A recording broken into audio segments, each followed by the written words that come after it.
ইতিমধ্যেই যোগাযোগ বিচ্ছিন্ন অবস্থায় রয়েছে ফেনীর লক্ষাধিক মানুষ। সামাজিক যোগাযোগ মাধ্যম থেকে শুরু করে বিভিন্ন মাধ্যমে নিজেদের উদ্ধারের আকুতি জানাচ্ছেন তারা। এমন অবস্থায় বন্যার্তদের সহযোগিতায় এগিয়ে আসছে দেশের সকল শ্রেণী পেশার মানুষ। সকলেই নিজ নিজ উদ্যোগে ফেনী, নোয়াখালী, কুমিল্লা, মৌলভীবাজারের মানুষের পাশে দাঁড়ানোর চেষ্টা করছেন। এ সময় সবাইকে এগিয়ে আসার আহ্বান জানাচ্ছেন শোবিজের তারকারা। বানভাসীদের নিয়ে তারকাদের এমন সক্রিয়তা সবার নজর কেড়েছে। আহ্বান জানিয়েছেন চিত্রনায়ক আরেফিন শুভ। তবে এটি করে উল্টো তোপের মুখে পড়তে হয়েছে তাকে। বৃহস্পতিবার এই অভিনেতা ফেসবুকে লিখেছেন, ভয়াবহ বন্যার কবলে দেশের বেশ কয়েকটি জেলা। দেশের এই সংকটকালীন পরিস্থিতিতে আমাদের জাতি, ধর্ম, বর্ণ নির্বিশেষে ঐক্যবদ্ধ হয়ে এগিয়ে আসতে হবে। আসুন সবাই নিজ জায়গা থেকে সাহায্যের হাত বাড়াই।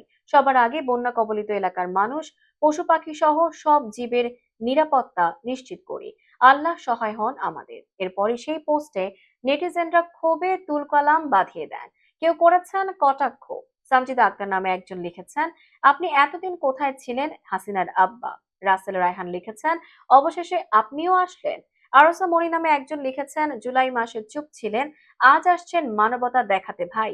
প্রসঙ্গত, জুলাই আগস্টের বৈষম্য বিরোধী ছাত্র আন্দোলনে নীরব ছিলেন আরিফিন শুভ। এ কারণে অধিকাংশ মানুষের কাছেই সমালোচিত হন তিনি।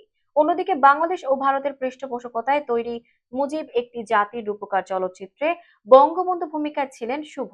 ৳1 পারিশ্রমিক নিয়ে কাজটি করেন তিনি, তবে পেয়েছেন সরকারি জমিও, জানিয়ে সে সময়ই হয়েছিল সমালোচনা।